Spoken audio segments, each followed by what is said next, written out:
Hey there, welcome back. Ever feel like you're just drowning in information about how to be successful? Articles, books, podcasts. It's overwhelming. Right.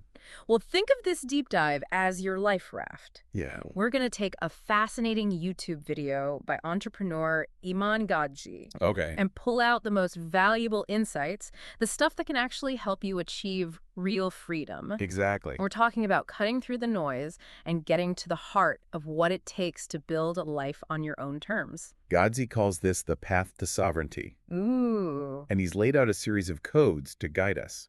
Sovereignty codes. Yeah. Sounds pretty epic, right? I'm Uh, already hooked. I know, me too. Let's dive into the first code, shall we? Sounds good.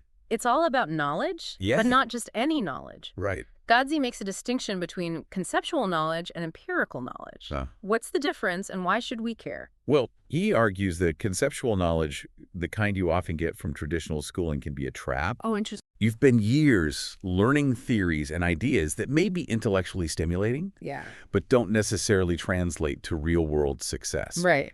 Empirical knowledge, on the other hand, is all about what actually works. Okay. It's knowledge gained from experience, from studying the methods of those who have already achieved Yeah. what you want. Okay, so it's like the difference between reading a cookbook and actually cooking a meal. Yes, You can memorize recipes all day long. exactly. But until you get your hands dirty in the kitchen, Right. you won't truly understand the nuances of cooking. Precisely. I like that. Gadzhi points to historical examples like the Renaissance and the American Revolution to illustrate this point. These weren't movements driven solely by theoretical frameworks. Okay. People were studying what had worked in the past, Interesting. applying those lessons to solve new problems, and ultimately creating massive change. Oh, They were focused on the practical, the empirical. that makes a lot of sense. Yeah. And it connects to something I've always found fascinating. What's that?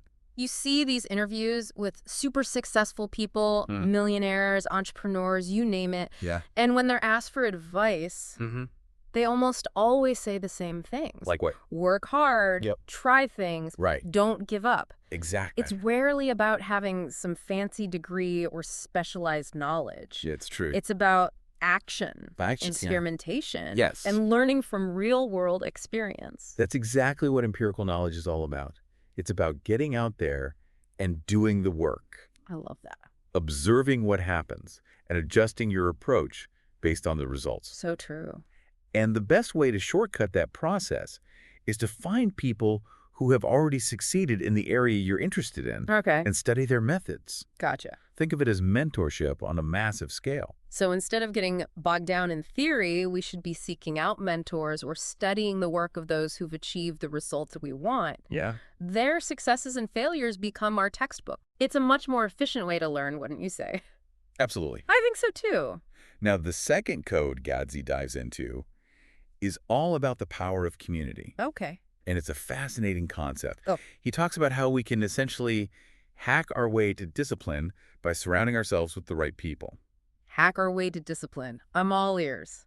Yeah, it's a good one. This sounds less about forcing ourselves to do things we don't want to do and more about setting ourselves up for success. Am I right? You're exactly right. Cool. It's about understanding how our environment influences our behavior and using that to our advantage. I like it. Gadzhi calls this the principle of minimum hygiene standards. Minimum hygiene standards. He argues that it's not about raw willpower.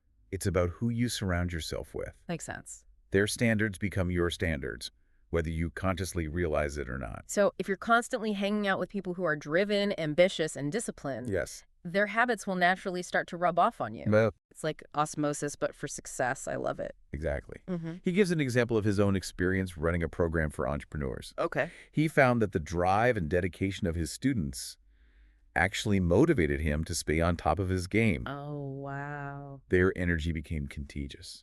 It's like having a built-in support system that's constantly pushing you to be better.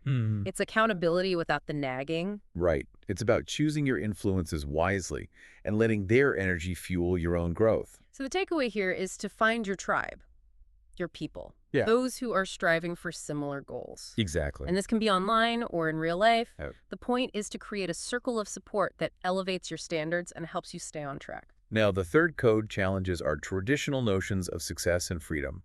Interesting. Gadzhi argues that true sovereignty comes from achieving Not just financial freedom, Okay. but also geographical and time freedom. Okay. So it's not just about making a lot of money. Right. It's about having the flexibility to live and work where you want, when you want. Exactly. That's a much more holistic view of freedom, and it definitely resonates with me. Yeah. What does Gadzhi say about how to achieve this trifecta? That's where things get really interesting. Ooh, I'm excited. And we'll dive into that right after this quick break.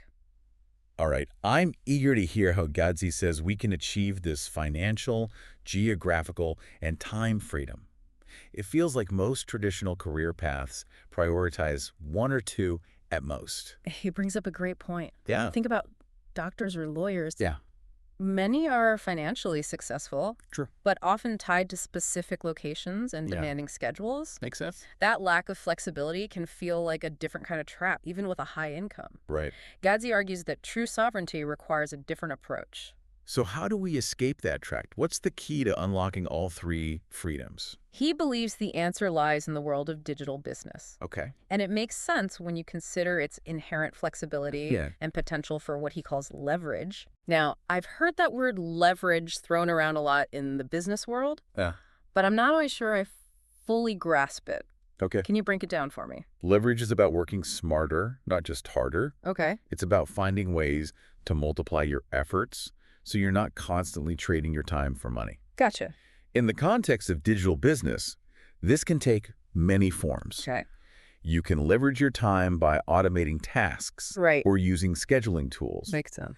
You can leverage your money by investing in assets that generate income. Mm. And you can leverage other people's expertise by hiring contractors or building a team. So instead of being limited by the hours in a day, Right. we can find ways to amplify our impact, Yes. essentially creating a system that works for us, Exactly. even when we're not actively working. That's the goal. That's a game changer. It is. But with so many different digital business models out there, where do we even begin? Gadzhi outlines three main categories. Okay. Service-based, digital product-based, Okay. and physical product-based. Gotcha. Let's break those down. Right. Yeah. Service-based businesses are a great starting point, Okay. especially if you're limited in capital or specialized skills. Yeah, that makes sense. The idea is that you are the product. Oh, okay. You're selling your time and expertise. This sounds familiar. It's kind of how freelance writers, graphic designers, or virtual assistants operate, right? That's exactly right. They're essentially businesses of one, Right. leveraging their skills to provide a service. But while service-based businesses can be lucrative, Right. Gadzhi points out that they can also limit your time freedom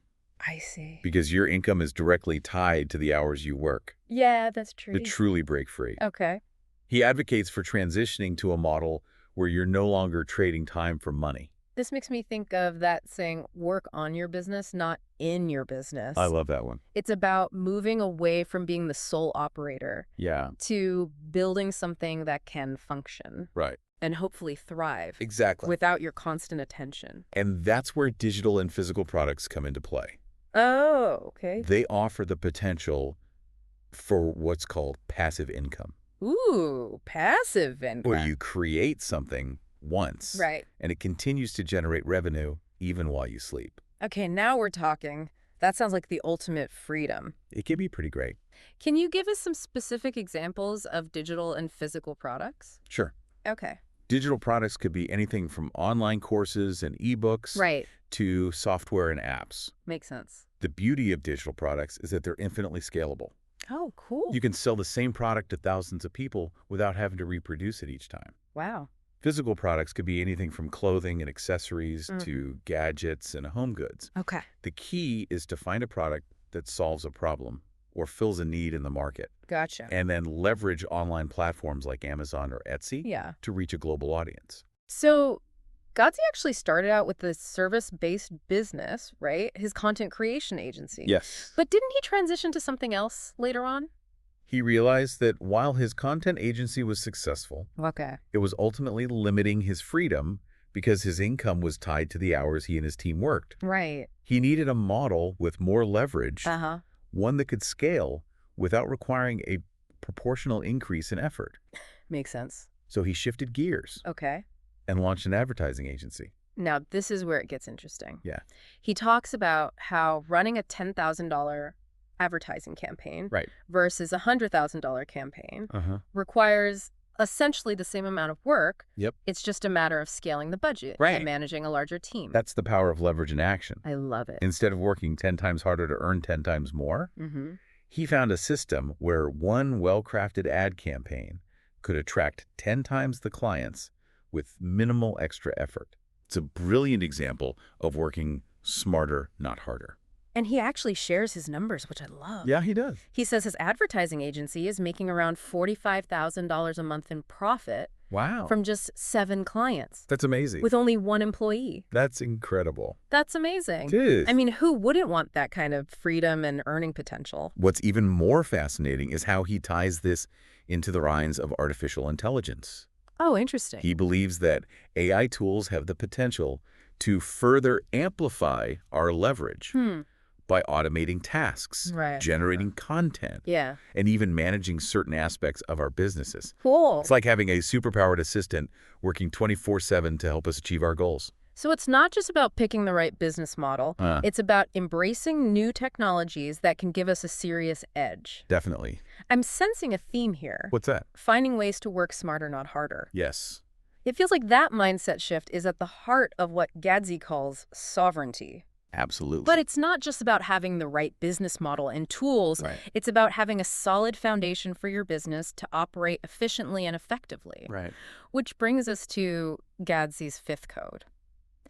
Processes are everything. So true. Okay, let's get practical. Okay. I'm fired up about this leverage idea and the potential of digital business. Yeah? But how do we actually make this happen? That's the big question. You mentioned processes are key. Yes, they are. Where do we even begin? Gadzhi's advice is surprisingly simple. Oh, Break down every aspect of your business into repeatable steps. okay. That's how you create a system that can run smoothly, Right. even when you're not directly involved. He tells a great story about how he was closing clients for his agency without even having a website. I know, right? His secret. What was it? He had a clearly defined process for outreach, pitching, and onboarding clients Exactly. that he could replicate again and again. That's the key. It's a testament to the power of having a system in place. He's also a big believer in documenting those processes meticulously. Oh, interesting. He uses his software, Floy, Okay. to map out every step of his agency's operations, from client acquisition to project management to accounting. Wow. He even says, if someone stole this, they'd steal my business. Wow. That's how crucial those processes are to the success of his business. Wow. That quote really drives home the point. It does. It's not just about having systems in place. It's about having them clearly defined and documented Yes. so they can be replicated, Right. delegated, Exactly. or even sold. That's true business leverage right there. And here's the actionable takeaway for our listeners. What's that? Start documenting your processes today. I love it. Even if they seem small or insignificant right now, Yeah. as your business grows, these documented processes will become your blueprint for success, Exactly. allowing you to scale without sacrificing quality or control. It's like creating a set of instructions anyone can follow. Right. So you're not constantly putting out fires or reinventing the wheel. It frees you up to focus on the big picture, Yeah. on strategizing and growing your business, Right. rather than getting bogged down in the day-to-day operation. Now, while Gadzhi's framework primarily focuses on building businesses to eventually sell, Okay. it raises an interesting question for us to consider. Oh. What if you built one to keep? That's a fascinating thought. It is. How would that shift our priorities and decision-making as entrepreneurs? I'm imagining a very different mindset, one focused on longevity and legacy rather than a quick exit. Exactly. Right. It's a shift from short-term profits Right. to long-term value creation. It's about building something that not only generates income, but also has a positive impact on the world. Exactly. Something that can thrive for generations to come. It makes me think of those legacy businesses you see, Yeah. like family-owned farms or local bookstores that have been passed down through generations. Yeah. They're not just businesses, they're community pillars, Right, yeah. sources of pride and connection. That's a great point. Building a business to keep could involve fostering a strong company culture, Okay. prioritizing employee well-being, Yeah, and engaging in ethical and sustainable practices. I like it. It's about creating a business that people are proud to be a part of, Makes sense. one that contributes to the greater good. I'm starting to see how Gadzhi's sovereignty codes could be applied to this model as well. Really? How so? Finding mentors in the legacy business space. Okay. Building a community of like-minded entrepreneurs who value longevity over quick profits. Yeah. Even the emphasis on processes. Yeah, It all seems relevant. absolutely. Building a business to keep is a long game. It is. And having strong systems and processes in place is crucial for ensuring its stability and resilience over time. Couldn't agree more. So as we wrap up this deep dive into sovereignty, what are the key takeaways you hope our listener walks away with? First and foremost, I hope they realize they have more options than they might think. Okay. There's no one-size-fits-all path to success. Right. Whether you're driven by building something to sell or something to keep Yeah. the principles of sovereignty. Right. Okay. Focusing on empirical knowledge, All right. building a supportive community, Yeah. and creating systems that work Uh-huh. can be applied to either model. It's about defining what freedom means to you. Yeah, Identifying the type of business that aligns with your values and goals. exactly. And then taking action to build it. Exactly. And remember, you don't need to have it all figured out from the start. That's right. Embrace the journey. Yeah. Experiment. Yeah. And constantly refine your approach based on what you learn along the way. So if you're feeling stuck or overwhelmed, Mm-hmm. take a deep breath and remember, you have the power to create a life of true sovereignty, one that's aligned with your definition of success and freedom. Whether that means launching a digital business that allows you to travel the world, Right. or building a local business that becomes a cornerstone of your community, Exact. the choice is yours. It is. It all starts with taking that first step. Yeah. Even if it's just documenting one small process or reaching out to a potential mentor. That's how you build momentum. I like it. That's how you create a life you truly control. Thanks for joining us on this deep dive. Of course. We hope it sparked some new ideas and inspired you to take action towards building a life of sovereignty. Until next time, Yes. keep learning, keep experimenting, Yep. and keep pushing the boundaries of what's possible. I'm really intrigued by this idea of building a business to keep. Yeah, it's a fascinating concept. It feels like a different game entirely. Right. One with a longer timeline Uh-huh. and perhaps a deeper sense of purpose. It definitely challenges our traditional ideas of entrepreneurial success, which often revolve around scaling fast Yeah. and selling high. Building a business to keep might mean prioritizing sustainability over rapid growth, Interesting. or focusing on creating a positive impact within your community rather than solely chasing profit maximization. So instead of just asking, how do I scale this and get out? Yep. You're asking, how do I create something that thrives for years to come? Something that benefits not just me, but my employees, Right. my customers, even my local community. Exactly. Wow. It's a shift from extraction to regeneration, Okay. from short-term gain to long-term value creation. This makes me think about those legacy businesses you see, like Yeah. family-owned farms or local bookstores that have been passed down through generations. I'd love those. They're not just businesses, they're community pillars, Right. sources of pride and connection. That's a great point. Building a business to keep could involve fostering a strong company culture, Okay. prioritizing employee well-being, and Yeah. engaging in ethical and sustainable practices. It's about creating a business that people are proud to be a part of, Totally. one that contributes to the greater good. I'm starting to see how Gadzhi's sovereignty codes could be applied to this model as well. Oh, yeah. How so? Finding mentors in the legacy business space, Right. building a community of like-minded entrepreneurs who value longevity over quick profits, Okay. even the emphasis on processes, Uh-huh. it all seems relevant. Absolutely. Building a business to keep is a long game, It is. and having strong systems and processes in place is crucial for ensuring its stability and resilience over time.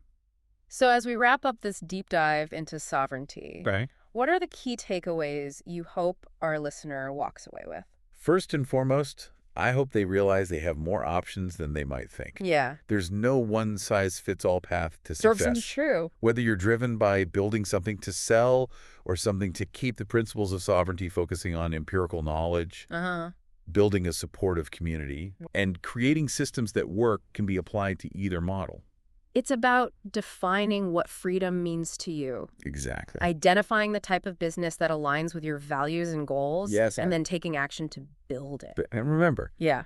You don't need to have it all figured out from the start. I love that. Embrace the journey, Yeah. experiment, and constantly refine your approach based on what you learn along the way. If you're feeling stuck or overwhelmed, take a deep breath and remember Yeah. you have the power to create a life of true sovereignty, Yes, you do. one that's aligned with your definition of success and freedom.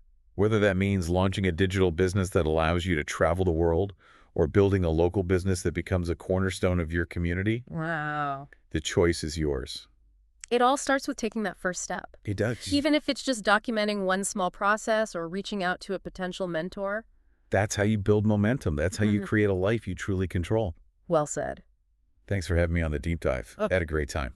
Thanks for joining us on this deep dive. Yeah? We hope it sparked some new ideas and inspired you to take action towards building a life of sovereignty. Until next time, Yes. keep learning, keep experimenting, and keep pushing the boundaries of what's possible